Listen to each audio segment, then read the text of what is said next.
Today we are going to understand operational amplifier circuits, and same practically we will implement two kinds of amplifiers with the help of op-amps. These are the material list which are given. We should issue all the components first and then read all the precautions and guidelines given in the lab manuals today.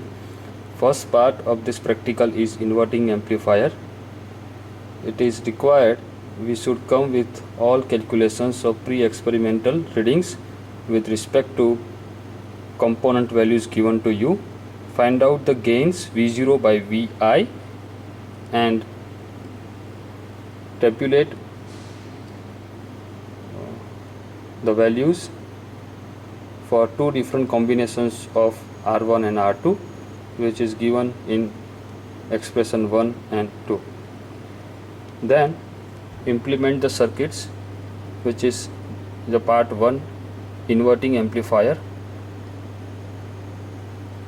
and later part we will use this voltage divider circuits to check the gain variations when the input impedance will change. These are the components: one operational amplifier 741, then different values of resistors like 1K, 10K, 12K and 100K. According to part list and the equipment list, we need one function generator which will provide us constant AC signal with desired amplitude and frequency. Next is power supply. Power supply we require to apply plus 12 and minus 12 to op-amp as given in circuit. Third, we need oscilloscopes to observe output waveforms. There will be two channels we will use, one for input, channel 2 for output. Same, using component, build the circuit as per figure number 1.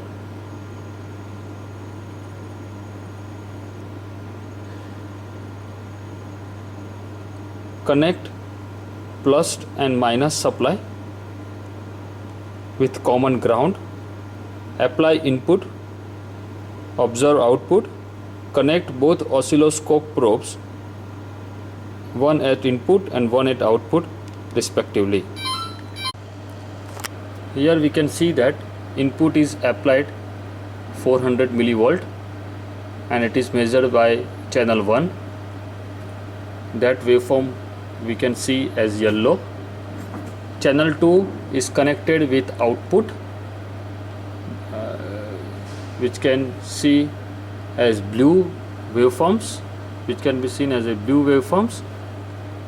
The output voltage is measured at around 4 volt. So as per the calculation, figure 1 gives us 10 gain, and if we apply 400 millivolt at the input, we are expected 4 volt at the output, which is almost matching with our theoretical calculations. Similarly, we will examine the same circuit with different combinations of inputs like 100 millivolts and 300 millivolts with different combinations of R1 and R2 to check and observe the gains, and same values we will compare with the practical values. In part B, as shown in figure 2, we would like to see the change of gain when source means input impedance varies, and to know and observe the effect of input impedance, we will use the potentiometer divider circuits as given in figure 2. Now implement the circuits as shown in figure 2. Remain circuits will be same as shown in figure 1. Point X now is connected to this figure 2, so input source Vi will have some effects of these two resistors connected virtually in parallel. When we implement the same circuit as shown now on breadboard. These two are the registers 12K, 12K, and the input is connected to here, and the same rest circuits, and we observe the output on oscilloscope. As now we can see that with the same input at channel 1 it is showing is about 420 millivolts. Because of this actual signal has some noise, so actually we applied 400 peak to peak voltage. So we set the input is 200 millivolts. So for AC signal, if we measure peak to peak voltage, that will be 400, 200 plus 200, 400.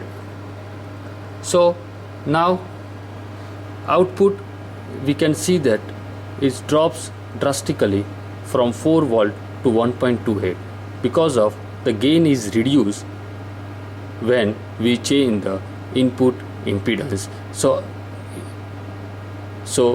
this is what we are observing here with the blue waveforms. After completing part A, we will go to part B, that is non-inverting amplifier, and implement the circuit as shown in figure 2. All the procedures will follow as what we have followed for part A.